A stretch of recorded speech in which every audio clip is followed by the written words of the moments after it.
Hello दोस्तों, स्वागत है आप सभी का एक नए वीडियो में। दोस्तों आज का यह वीडियो बहुत ही खास होने वाला है क्योंकि आज की इस वीडियो में हम माध्यक ज्ञात करना सीखेंगे।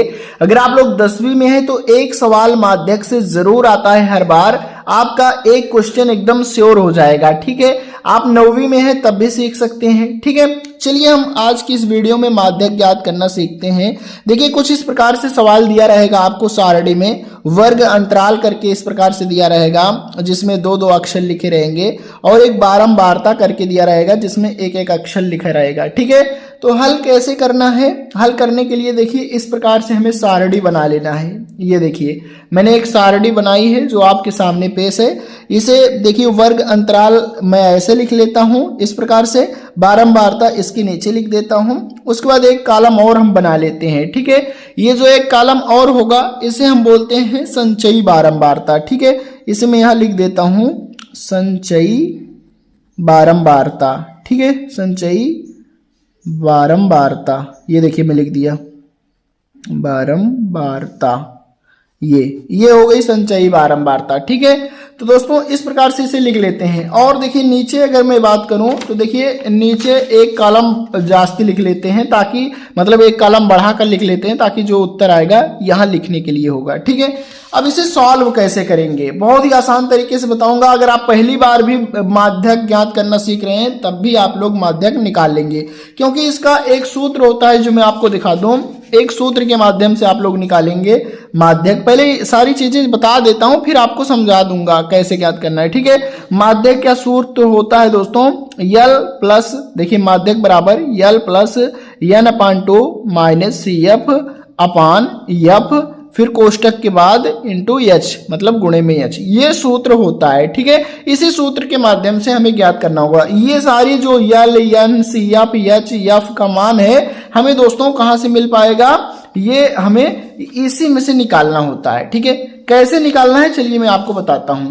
देखिए इसे सॉल्व करेंगे तो सबसे पहले देखिए यहाँ जो सारणी खाली है पूरी की पूरी, यहाँ कैसे लिखेंगे तो जो पहला अक्षर होता है उसे सेम टू सेम लिख देते हैं इस प्रकार से। उसके बाद दोस्तों ये जो 10 है फिर अगली संख्या में ऐड किया जाता है। ठीक है, 10 और 3 मिलकर हो जाएगा दोस्तों 13। ठीक है, इस प्रकार से मतलब जोड़कर लिखते अब चले जाएंगे। उसके बाद दोस्तों 20 10 और 3 मतलब सभी को जोड़ेंगे या फिर ऐसे जोड़ लीजिए 13 और 20 कितना हो जाएगा 33। ठीक है, 33 और 13 कितना हो जाएगा दोस्तों 46। ठीक है, उसके बाद 46 और 4 कितना हो जाएगा 46 और 4 हो जाएगा दोस्तों 50। ठीक है, इस प्रकार से भी जोड़ सकते हैं या फिर ऐसे भी जोड़ सकते हैं 10 3 13 और 20 10 30 और 3 33, इस प्रकार भी जोड़ सकते हैं 13 20 10 30 46 4 13 20 10 3 को जोड़ेंगे तो 50 आएगा। ठीक है, टोटल कितना आ गया 50। तो दोस्तों इसे पूरा जोड़ेंगे तो कितना आया, यहाँ 50 आया तो इसे भी तो जोड़ेंगे तो ये भी तो 50 आ जाएगा ना। ये 50 जो आया दोस्तों ये n बराबर होता है, किसके बराबर होता है n बराबर होता है। ठीक है, अब ये n बराबर होता है लेकिन ऊपर भी आपको थोड़ा सा और समझना होगा। ये जो बारंबारता होता है ये दोस्तों यफ होता है। क्या होता है? यफ होता है। और जो संचयी बारंबारता होता है दोस्तों ये क्या होता है ये भी आपको पता होना चाहिए। तो ये CF होता है। क्या होता है? CF होता है। ठीक है, याद रखना हमेशा ये जो बारंबारता होता है यफ होता है, संचयी बारंबारता जो होता है ये CF होता है। ठीक है, और हमें नीचे क्या मिल गया देखिए ये n मिल गया। ठीक है, अब लेकिन दोस्तों हमें n किस रूप में चाहिए तो आप लोगों को ये सूत्र पता है n/2 होना चाहिए। ठीक है, तब जाकर यहां हम रख पाएंगे n/2। ठीक है, तो हमें देखिए n बराबर कितना मिला यहां मैं बता दूं n बराबर कितना आया था 50। अब 50 है लेकिन हमें n/2 चाहिए तो यहाँ 2 लग गया तो यहाँ भी 2 लगा सकते हैं कि नहीं, मतलब n के नीचे 2 लगा दिए तो यहाँ भी 2 लगा दिए, ये कट जाएगा तो n बराबर 50 ही रहेगा। लेकिन हमें n/2 केवल चाहिए। ठीक है, तो ये 2 एकन्नम 2 और 25 बार में ये कट जाएगा तो ये कितना आ जाएगा दोस्तों n/2 बराबर 25 आ जाएगा। अब n/2 का मान ये वाला n/2 का मान आ गया कि नहीं आ गया? 25 आ गया ना, ये तो आ गया। लेकिन दोस्तों अभी यल बचा है एच बचा है। ठीक है, तो अब देखिए अभी हमें कुछ नहीं, पहले सबसे पहले हमें ये जो 25 आया है ये जो मतलब 25 आया है, तो हमें ये दर्शाता है कि इसमें कौन सा पद लेंगे। इनमें से CF तो एक ही होगा, F भी एक होगा, लेकिन यहाँ कई ऑप्शन दिए हैं, ठीक है। लेकिन ये F इसी में से मिलेगा, लेकिन एक मिलेगा, एक अक्षर लेंगे ना तभी तो मान निकालेंगे, और CF भी एक लेंगे, ठीक है। तो कैसे लेंगे, देखिए दोस्तों, n/2 25 आया, तो यहां हमें जो संचयी बारंबारता है देखना है कि 25 से भाई छोटा कौन है, मतलब 25 से जो बड़ा कौन है, सॉरी मैंने छोटा बोल दिया, 25 से बड़ा कौन है, सबसे पहले 25 से बड़ा कौन आएगा, ठीक है, छोटा नहीं बड़ा। तो 25 से 3 बहुत छोटा है, 25 से 13 भी छोटा है, 25 देखिए ये तो छोटा है, 25 से 33 जो है बड़ा है, तो हमें यही वाला लेना है। 25 से 46 भी बड़ा है, तो क्या इसे ले सकते हैं। 25 से भाई 50 भी बड़ा है, तो क्या इसे ले सकते हैं ना। जो सबसे पहले हमें मिलता है बड़ा, उसी को लेते हैं। तो ये वाली देखिए, मैं थोड़ा सा इसे इस प्रकार से अंडरलाइन कर देता हूं, गोला कर देता हूं, तो यही वाले से हमें सारा मान निकलेगा।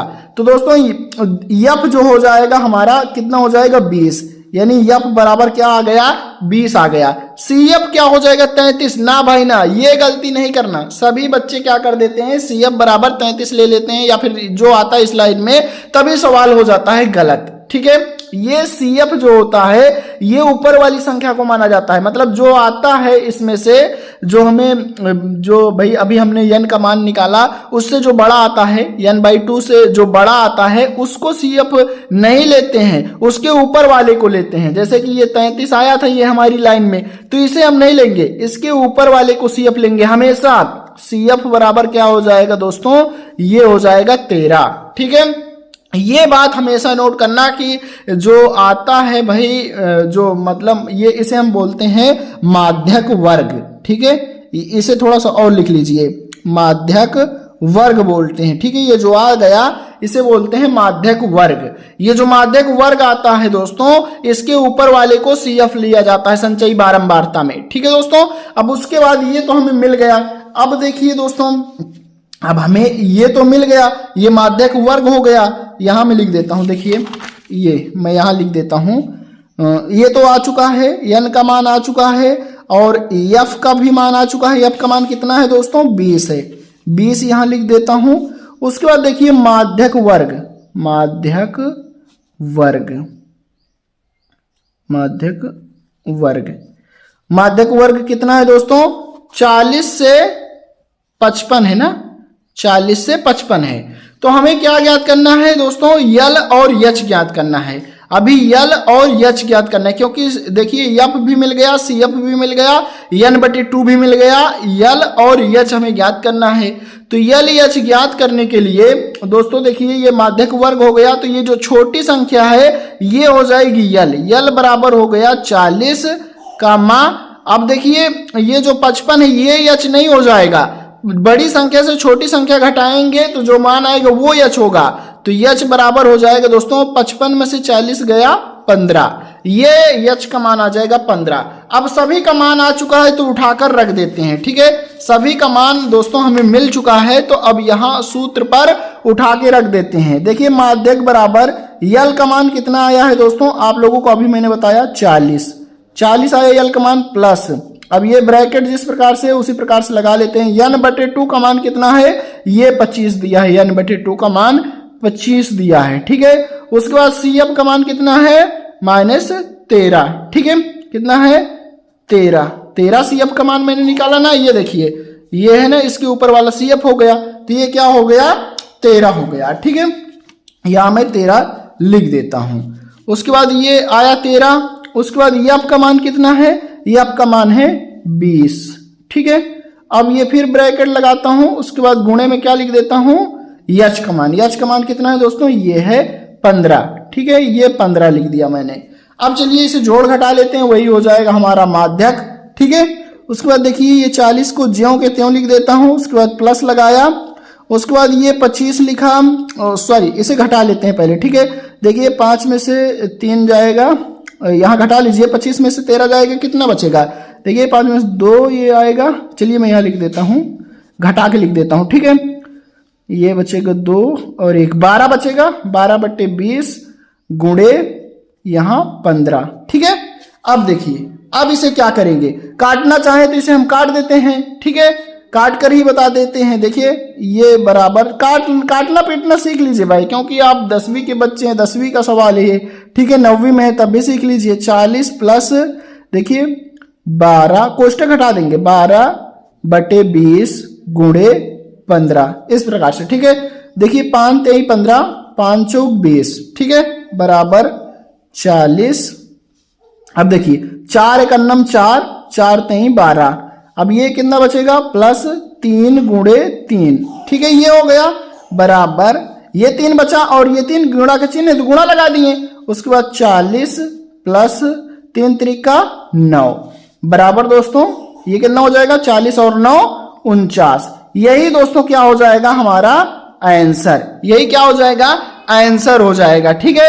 अब देखिए दोस्तों हमें आंसर की जांच कैसे करना है कि ये हमारा जो आंसर आया ये सही है कि गलत है, ठीक है, ये भी तो हमें जांच करना है कि ये जो आंसर आया हमारा ये सही है कि गलत है। तो कैसे जांच करना है, तो देखिए ये जो आंसर आता है हमेशा जो माध्यक होता है उसमें भाई ये 40 से ऊपर, यानी कि ये जो माध्यक होता है उसके बीच का होता है। जैसे कि हमारा जो माध्यक आया था दोस्तों, माध्यक वर्ग जो आया था, ये देखिए माध्यक वर्ग जो था, मैं इसकी जांच कर देता हूं, ठीक है, 40 से 55 के बीच में था, हमारा उत्तर कितना आया, 49 आया, ठीक है। मतलब जब भी ये उत्तर आएगा जो माध्यक आएगा वो माध्यक वर्ग के बीच का ही रहेगा, मतलब ये 40 से बड़ा है 49 और 55 से छोटा है, तो मतलब इसी के बीच में आ रहा है, तो हमारा ये उत्तर सही है हमेशा, ठीक है, ये उत्तर हमेशा सही रहेगा। इस प्रकार से आप लोग जांच कर लेना, माध्यक वर्ग में मिला लेना कि हाँ इसके बीच में है कि नहीं, अगर बीच में है तो समझ जाना कि हमारा उत्तर सही है। तो दोस्तों इस प्रकार से कुछ भी सवाल आ जाए तो आप लोग बहुत ही आसान तरीके से सॉल्व कर लेंगे, ठीक है। तो दोस्तों वीडियो कैसा लगा हमें कमेंट में जरूर बताना, और इसी प्रकार की भाई हर एक टॉपिक पर वीडियो पाने के लिए चैनल को सब्सक्राइब जरूर से कर लेना। धन्यवाद।